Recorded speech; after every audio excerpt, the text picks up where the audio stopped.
Honda RS125 carb type. So yun mga idol, ipakikita ko sa inyo yung aming binuo na Honda RS125 carb type.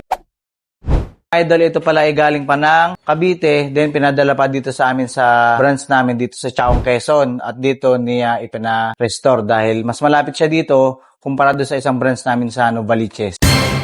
So yun mga idol, ipakikita ko sa inyo kung ano yung mga ginawa natin dito sa RS125. General overhaul nga pala ang aming inunang gawin. Dahil sobrang ingay ng kanyang makina, nilinis namin ang kanyang makina, connecting rod, side bearing at iba pa, pinalta natin ng bagong pyesa. Side bearing, connecting rod, na-balance na to mga bossing. Alinis na rin tong mga iba.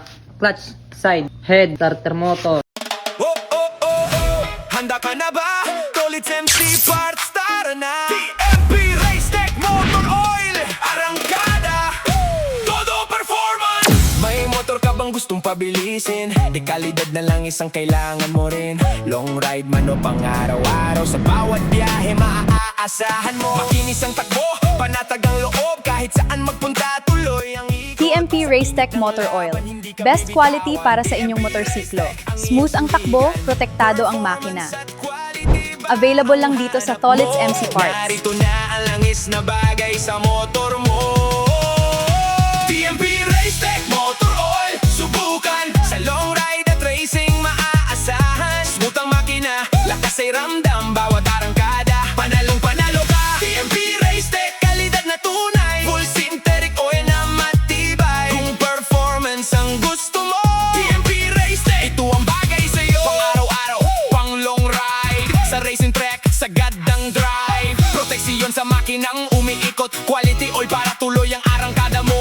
Walang atrasan, hataw kung hataw, TMP Racetech, subok sa bawat galaw. Sa Tolits MC Parts, hanapin mo na para sa motor mong handang rumatsada.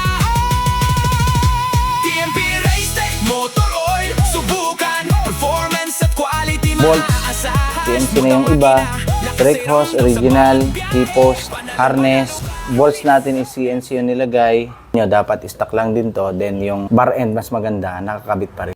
Dito pala mga boss is stock lang yung ginawa natin. Hindi na tayo masyado nag-modified. Nagpalit tayo dito ng switch, Daytona. Original po to mga idol na Daytona. Meron na siyang high and low beam, then switch para sa park light, headlight, passing, left and right na signal light, horn. Then palit tayo ng original, palit din tayo ng original na ignition. Then nirepaint na natin yung ibang mga metal niya, gaya nito, brake master, butterfly, yung ibang mga parts nirepaint natin, then itong kanyang crankcase cover. Then para sa nagtatanong, nirepress din nga pala yung makina nito mga boss. Yung makina nito is maingay, sobrang ingay. Then biniyak siya, then general overhaul, then nagpalit na rin tayo ng crankshell. Ito yung gitna. So yun mga idol, kagandahan dito sa mga ganitong setup na ang back to stock lang. Re-refresh mo yung dating look niya nung binili niyo siya ng bago. As in, galing kasa. Then kung mapapansin nyo, napakaganda naman talaga ng RS125.